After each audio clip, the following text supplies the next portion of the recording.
Good afternoon. Sorry about that slight delay coming online this afternoon, but we are here. We are still here. We're ready. And Doug Ford is there. We're going to go right to him right now. Well, good afternoon. Before I get started today, I just want to take a moment to say a few words about Dr. Ruben Devlin. My heart goes out to his wife Rhonda, his children, grandchildren, and the whole family on hearing the very sad news yesterday. He was a great friend and advisor to me and my family. He cared for my brother when he was sick, and he had the biggest heart anyone could have. And I will always be grateful for that and his passionate work to end hallway healthcare in Ontario. Dr. Devlin, I'll tell you, he was instrumental in putting together the first digital hospital, Humber River, and he took ownership of it. He was so proud of it. You know, most CEOs of hospitals, hand it over to the contractors, oversee it, but he was there every single day, looking at better systems, deliver healthcare, to bring in lean systems, one of the first hospitals to do that in Canada. And again, finally, finishing the hospital and having the first digital hospital in North America. This was the type of man he was, and I'll never forget on a personal note too, is, when Rob was going through his challenges and, we were in the room together and talking to me and talking to Rob and always being there through tough times and good times. And, life is really interesting sometimes. It was 2 years ago to the day, yesterday when we were elected, and Dr. Devlin was standing beside me when we did our maiden speech there, and he was so instrumental in helping us down here and changing healthcare. So I just want to give my blessings to his whole family. I also want to thank Chief Saunders for his outstanding service to the City of Toronto. He's been great to work with and a true champion, a leader for the City of Toronto and the province. And I want to wish him all the best. And Chief, I had an opportunity, by the way, to call the Chief last night, and I spoke to him and thanked him for his service. I also had an opportunity to speak to his amazing wife, Stacy. What an incredible partner, Chief, you have, and I mentioned that last night. And I said on the phone call, when I talked to Stacy, I said, Stacy, the Chief is still young, and what's he going to do is hang around for a few months. And she said, well, there's only so long he can be hanging around. It reminds me of the story when my dad finally retired from the business and retired from politics, and he went home after 50 years of being married to my mom, and he was there for about 30 days, and out of one reason or another, after 50 years of coming in, coming home at 6 o'clock and really structured, all of a sudden, after my mom was, running the household basically for 50 years, he thought it was a good idea to come home and tell my mother how to run the household. Well, that, as I said, that didn't last long. So my advice to the Chief, I give you about 60 days. You're too valuable to the city, too valuable to the province, and too valuable to Stacy. So anyways, I just want to wish you and your family all the best. My friends, yesterday we announced our plan to lift restrictions, get the economy going and get people back to work.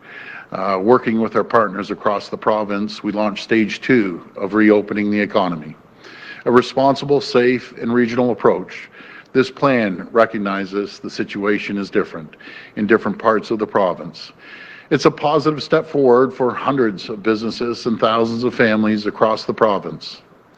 There's more work to do, but as I said yesterday, I am confident the rest of the province will get to stage 2 very soon.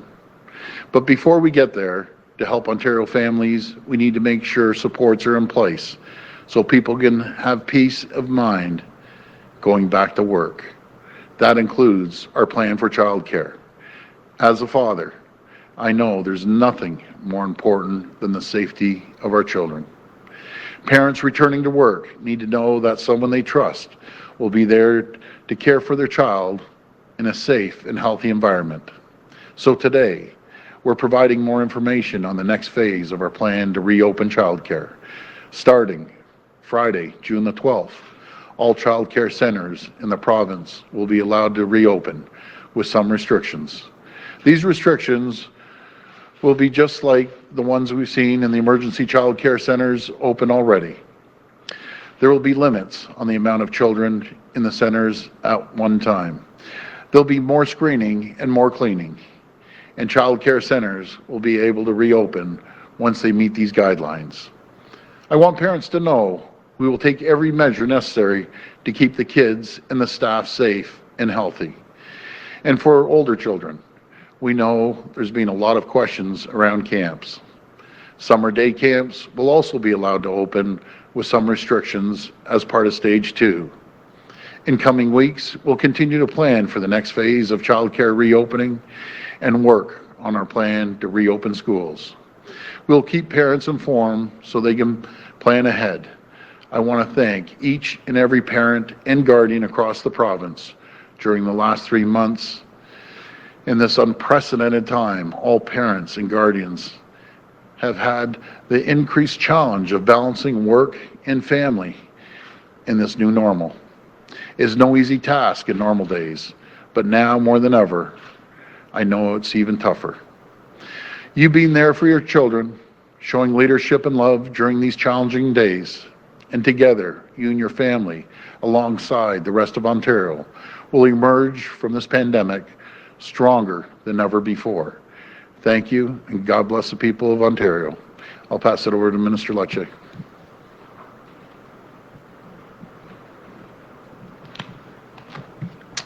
Well, good afternoon. We made a commitment to Ontario parents to ensure your kids remain safe and to ensure the parents can return to work with the confidence that their children are safe. Today, we are delivering on both objectives. As Ontarians return to work and as we look ahead to stage 2 of Ontario's reopening plan, we know that providing childcare for parents is critical to getting our economy back on track. As the Premier announced, childcare will reopen in stage 2, province-wide, with strict health and safety requirements in place. Nous aidons les Ontariennes et les Ontariens à retourner au travail en rouvrant les centres garde de manière sécuritaire. We are helping Ontarians return to work with the safe reopening of childcare. This plan was reviewed by the best public health and medical minds in Ontario, including experts at the Hospital for Sick Children. In fact, the rules will look a lot like the guidelines we've established to provide emergency childcare for frontline workers, and it's a model that we know that works. Let me lay out our plan that will keep kids safe. First, we are requiring operators to limit the number of kids and staff to a defined space to 10 people. All children, all staff will be screened for symptoms prior to their entry. We will not allow visitors in our centers. All centers will be thoroughly cleaned before opening and throughout the day. On top of this, we're directing the removal of all toys that could easily spread germs. All childcare centers must have a COVID-19 response plan if a child or a parent or staff is exposed to the virus, and is to keep daily attendance records to support contact tracing. Finally, the local medical officer of health must be supportive of these local reopening plans to ensure the highest standards of safety. Now, in-home childcare providers will also operate under enhanced health and safety requirements. Now, I know, and I think we appreciate that some parents may decide to not utilize their existing childcare space in the coming period. We will protect these parents by ensuring that you do not lose your spot nor be charged during this period of time. Now, finally, to underscore our zero tolerance approach to non-compliance, we will be increasing penalties by $1,000 a day per child, or a net 50% increase in the penalty regime. We will also be stepping up inspections to ensure compliance and safety. Make no mistake, when it comes to your kids' safety, we are taking all precautions that you can return to work while having the peace of mind that your child is cared for. And like the Premier and the Deputy Premier, I just want to express our gratitude to Ontario parents for their sacrifice to date and their optimism in the future. Thank you.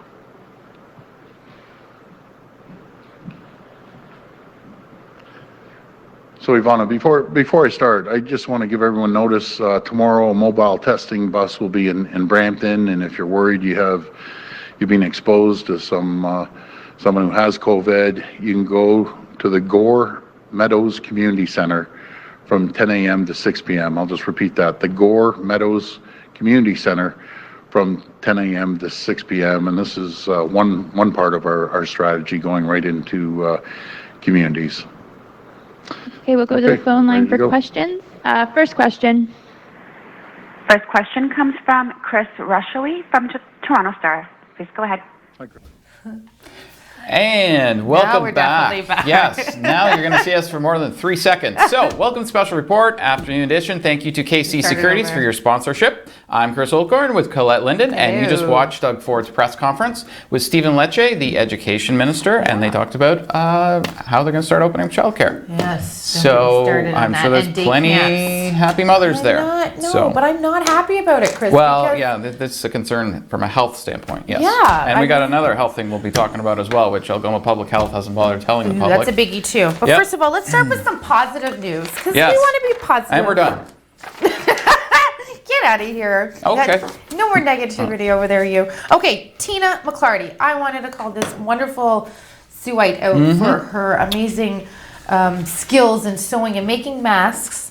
So $10,000 worth. She's made, listen to this. Yeah. So she started out, she's like, oh, if I made a cut, make it, there she is there. Such a pretty face, holy cow. If I make $300, I'm happy. And that's what she wanted to do. Tina is now at $9,000, and look at this specially designed Crown Yeah. Royal one. I'm loving that. I think that's Has she adorable. drunk Oh $9,000 no, worth Tina! of Don't make Crown the Royal? Montreal Canadiens. I'm just kidding. Well, there you go, Blue Jays. I mean, look at these are all customized. These are Yeah. amazing. She has been doing this for the last 3 months. Now she is at $9,000. She's going to retire her fingers at $10,000. I am sure she Which is well over the 300. Absolutely. Yeah, So she's so- donated to Sioux Area Hospital. Today she donated to the Sioux Search and Rescue, and we're going to have a whole list. But we're going to do a Zoom interview with her too because I just really wanted to highlight her incredible heart and kindness and thank her for everything she's doing. And Absolutely. She's selling these masks to people who obviously Yeah. want them. They're customized masks, and the money's going to local organizations. Yeah, it's Isn't fantastic. that awesome? $10,000. Yeah. freaking dollars. That's a lot of money. Anyway, just wanted to bring that up. Okay. Found a really funny article today. Oh boy, I know what you're talking about. I'm going to read the title. Motorists struggle as they return to driving after lockdown. Apparently it's not like riding a bike, folks. They forgot how to Forward, drive. reverse, park. How is this difficult? I don't even Left, reverse. right.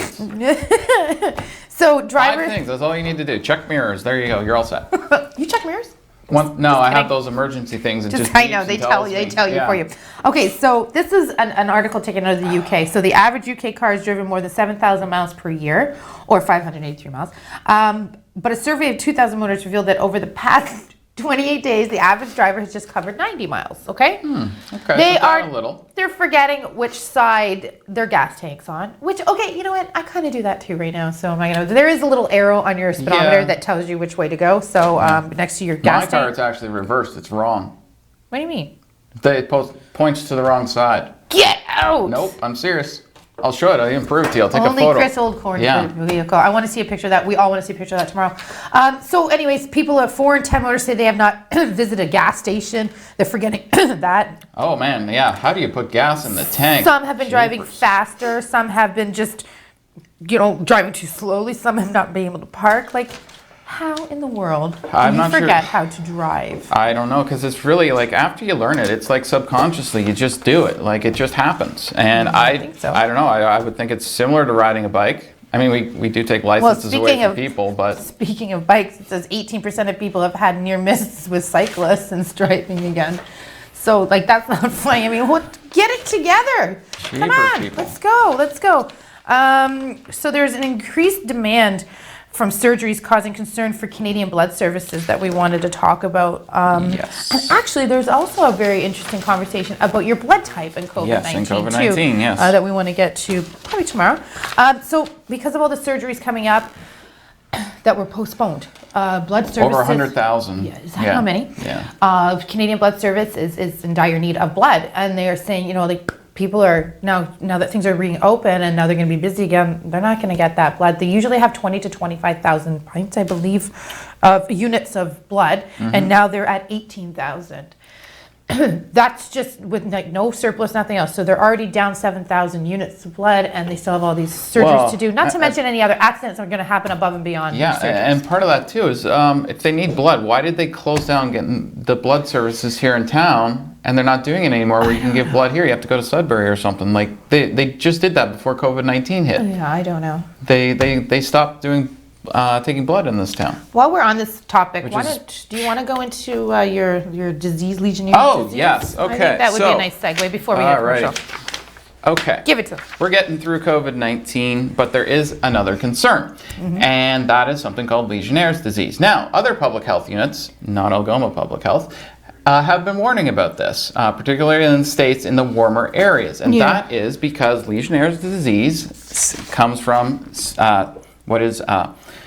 sludge and sediment in pipes in warm environments. And this is, we're talking millions of buildings across the planet that have pipes in them, and the water hasn't been flowing through them. And the water in the toilet hasn't been flushed because people haven't been going to the office. So we're talking about schools, OLG building. I'm just trying to localize it. This is what they list here as the major causes: showers, air conditioners, pools, water fountains, and toilets. Just to give you an example of Legionnaire's disease, it presents itself the same way as COVID-19, with fever, dry cough, shortness of breath, and muscle pain. And what it can cause is pneumonia and can be fatal. Now, building owners are being cautioned that before they bring their employees back, to flush the water out of the building and make sure that you have new water going in. This just makes common sense that this would be something across the planet that you would do, and not just in certain areas. Yep.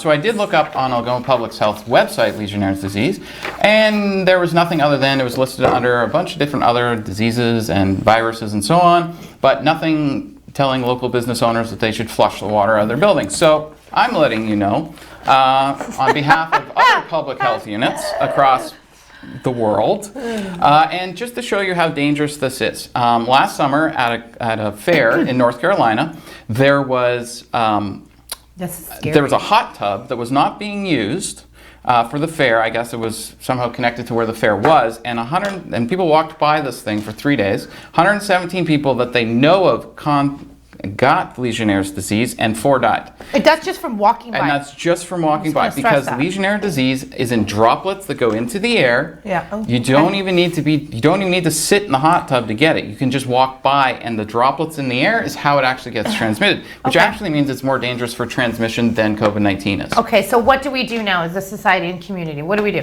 I would say before you go back to work, ask the person who owns the building to flush all the lines. Say, look, I heard it on TV and from public health units other than Algoma Public Health that you should be doing this. And by the way, this is showing up in major news websites all over US and Canada. Yeah. And nothing, once again, from local public health unit, but no surprise there. Well, thank you to Chris for updating us. We're going to do a quick weather update and then a commercial. Weather, yes, okay. It's 27 right now, which is hot.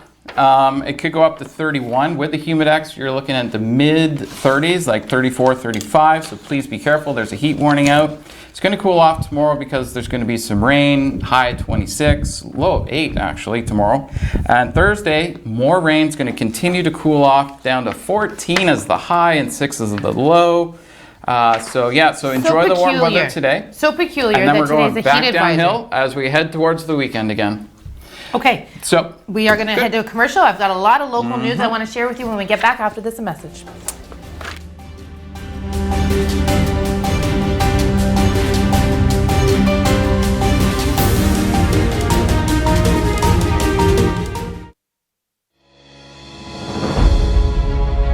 At Fit Bodies, Fit Minds, we want everyone to build a life that they love, and we teach you how to get the results you want in your mind and your body. Introducing our new small group classes to provide you with a happy and healthier life. Our small group classes are limited to 6 people to provide more personal coaching while having the supportive group environment. Classes are 10 weeks, and each week you will receive fitness and nutritional guidance that are tailored to your needs. Fit Bodies, Fit Minds, we inspire you to move.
Welcome back. Thank you to Casey Security for your sponsorship. You've got Chris and Colette for your 1 o'clock edition here. We've got some local news. But first, I want to say hello to a wonderful woman named Pat Pickup, who is watching today with Alexis and Brian Linden, also wonderful people, my parents. So hi, everybody. Hope you're enjoying it. And that's 3 people from Hamilton now, Chris. Not 2. Wow, yeah. It's becoming a secondary market for us, yeah. Anyway, tell us what's going on Facebook. Yeah, so hi from Jeff, also Pat and Tammy Lynn as nice. well. And my mom's watching. Hi, Mom. Hi, You're probably Mrs. watching O'Corn. for Colette, not me. That's okay. My mom likes you better than me. Yeah, I know. It's weird. My parents watch for you, and your parents watch for me. So Well, whatever. I'm responsible for 2 out of the 3 people from Hamilton then, I guess. You are. Yeah. You are. We were a little bit late today, too, because Chris was doing his hair. I asked him if he wanted to do a ponytail, but having him milk cold. Hairspray just wouldn't keep my hair in place. Okay, enough. Let's go. Local news. Local news, go for it. So it took me a little bit to get this story. When I first read it, I was like, how is this tie in? Okay, so back on May 23rd near Thessalon, the cops were called to a complaint at a park. So they pull in and they see a guy sitting in the vehicle. Now, the vehicle's reported as stolen. Okay, fine. I don't know what happened. It didn't give any other indication as to what happened to him after that. But on June the 6th, they get a call again. They go and they say, oh my gosh, it's the same guy that got caught. So Did he steal the same car, or was it a different one? it was a different car. Oh, well, It was a different. Well, At least he's diversifying. I wonder what type of car it is. But like change up your act a little bit. It's kind of like OJ getting caught. Yeah. You got away with it once. Why'd you do it again? Go to a different park this time. Like, at least make it difficult for them. Well, he's in a little bit of trouble now. think? And he is from Sault Ste. Mary's, 49-year-old Gerald Burns. So Gerald Burns, yeah, I don't know what to say about that. Now, we also have another lady who was walking around yesterday. Police like, hey, she looks familiar. She didn't show up for her probation. She was on probation. She didn't show up, so she is charged for breach of recognizance. That's what's going on in the suit, except for one extra announcement on Sault College. They were selected as one of 50 post-secondary schools in Canada to receive the CIBC Future Heroes Bursary. This program was created as a tribute to those who are bravely fighting COVID-19 and to support the next generation in their ambition in healthcare. Specifically, Chris, Bachelor of Science in Nursing, Practical Nursing, Personal Support Worker, or Gerontology. And it's valued up to $2,500, so they can go and apply. It's going to go through the Universities Canada. They're going to select it, and you have your money for September. So Sweet. Sault College was selected as one of those colleges, so we want to congratulate them on that. Congratulations, Now, I know you're Sue. just bursting at the seams yes. to talk about the $40,000 sign. Okay, so as many of you have noticed over the last day, I've talked about this $40,000 sign a No, couple you didn't times. talk. You ran. And last night, city council meeting didn't work because I couldn't figure out how to do a Zoom meeting on YouTube. So I watched the one with the chimps instead because they figured it out. Go back this morning, you'll know what I'm talking about. And so I watched city council this morning, and they did not. This was part of what's called a consent agenda, meaning that you pass a bunch of things together, but you debate it all. And actually, they debated absolutely everything in the consent agenda, except for talking about a $40,000 Welcome to Canada sign on Huron Street. Things that make you go, Yeah, so I brought it up yesterday. They didn't bother to even show the meeting last night. They put it up this morning, hoping I guess no one would see it. And actually, it's at 2 views on YouTube right now, which is me and probably someone else in the media in this town that watched it this morning, which is embarrassing since there's 3 media outlets and only 2 have watched it. And they passed this $40,000 sign to say "Welcome to Canada," which is right where you come over the bridge and you go through border services with no debate. I mean, they debated an amendment on the agenda of a previous thing, on a previous thing that wasn't amendments are approved, important, Chris. and they put it in the consent agenda, and then debated about debating whether or not to debate the original debate. I can't even handle this. I might have had one too many debates in there, but So- that costs no money. And the sign cost $40,000, and they paid. No one even mentioned it. I'm like, seriously, So a guys. $40,000 sign telling you you're in Canada after you come across the bridge and talk to the Border like Patrol. literally, you're talking to a border guard. You drive out on the street, and Okay. you need a sign that says "Welcome to Canada." Well, hey, here's a good segue. I just want Go to for it. mention, you remember Bill and Ted's Excellent Adventure? Yes. Party time, excellent. Well, there is a part 3 coming out of that, and I can't end the show without talking about it because Awesome. I am super excited. We have some footage for you too, Yes. but it's called Face Bill, the music. Yeah, Bill and Ted Face the Music. So it's Coming up on Keanu your Reeves, good old screen. Canadian. Yeah. Hilarious. Now it does say it's going to be in the theater. Clearly, we're not having them in the theater. It'll be a premium rental, probably. On your cable, which is like $25. Now, if you take into fact if you've got 3 kids or yourself and your 2 children, Well, it's like 10, 12 bucks to go anyways. well, yeah, and Yeah. the popcorn and the pop. So it's Yeah. pretty good. But come on, how much fun is that going to be? It should be fun. And we need a good laugh right now, I think. We certainly It's do. a good time for Bill and Ted to come back. And I think you need a glass of wine when you go home tonight. I think I need one of those phone booths to take me somewhere. Bill and Chris's Excellent Adventure. Well, this Chris Excellent Adventure is over Yes. for today. We will be here tomorrow. Watch me at 5 with a newscast. Watch Chris at 7. And have an awesome Yes. Tuesday evening, Sault Ste. Marie. Good night.